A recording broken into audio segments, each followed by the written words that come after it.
morning, no? So, namin diri sa St. Vincent de Pulog. So, as usual, solo flight.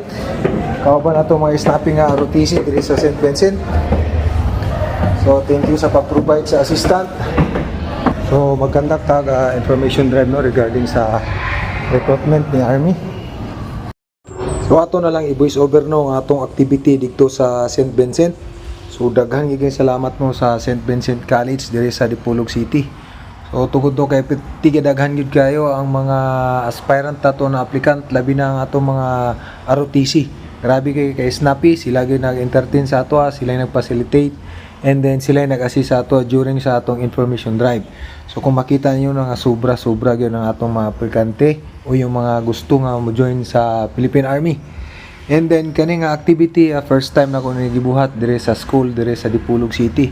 Daghang salamat sa faculty ng St. Vincent College dire sa Dipolog City, paghatag og higayon, and then ihatagan ta nila og venue para sa atong information drive.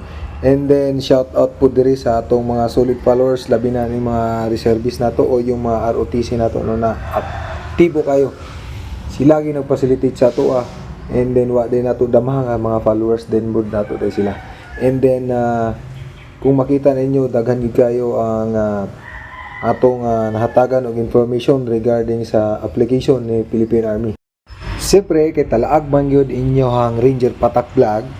So abot gyud diri sa Dipolog. Nagkiat-kiat na pud siya. Nagkalat na naman ang lagim. Okay, joke lang. So atong mga activities diri sa Dipolog City. Nalingaw taglaag-laag diri sa Dipolog City labi na ani mga school. So ato gyud na sila para matagan nato sila og information regarding sa atong Philippine Army.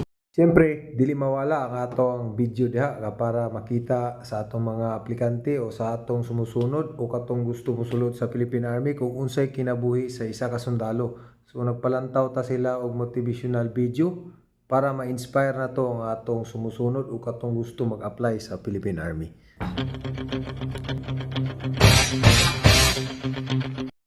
Ups, yun lang no ang music background natin, baka makapiright tayo. So ito is para sa paalala sa ating mga aplikante. Okay, paalala sa ating mga aplikante no kasi maraming nagtatanong kung bakit daw ang hirap makapasok. So alam mo ba na hindi lahat ng gustong pumasok sa Army nakakapasok? Kahit gaano ka pa ka-motivated o ka-determined, may mga proseso at requirements na kailangan mong pagdaanan.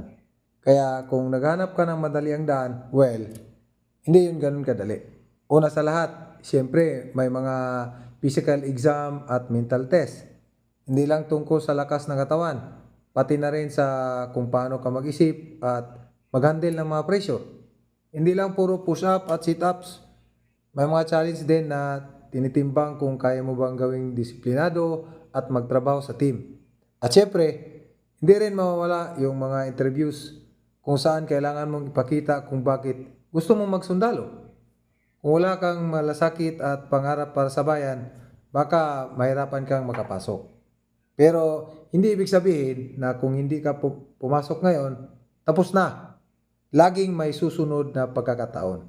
Kaya kung ikaw ang tipong hindi susuko kahit anong mangyari, go lang.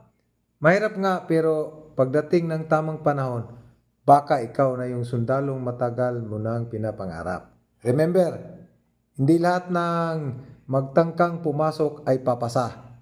Pero hindi ibig sabihin, noon na, hindi ka pwede mag-success. Keep trying, and who knows, baka ikaw na yung susunod na ma-accept. Kaya ikaw aplikante, good luck, ipursu mo lang yung gusto mong pangarap. Kita-kita tayo sa recruitment office. Good luck sa ating mga aplikante.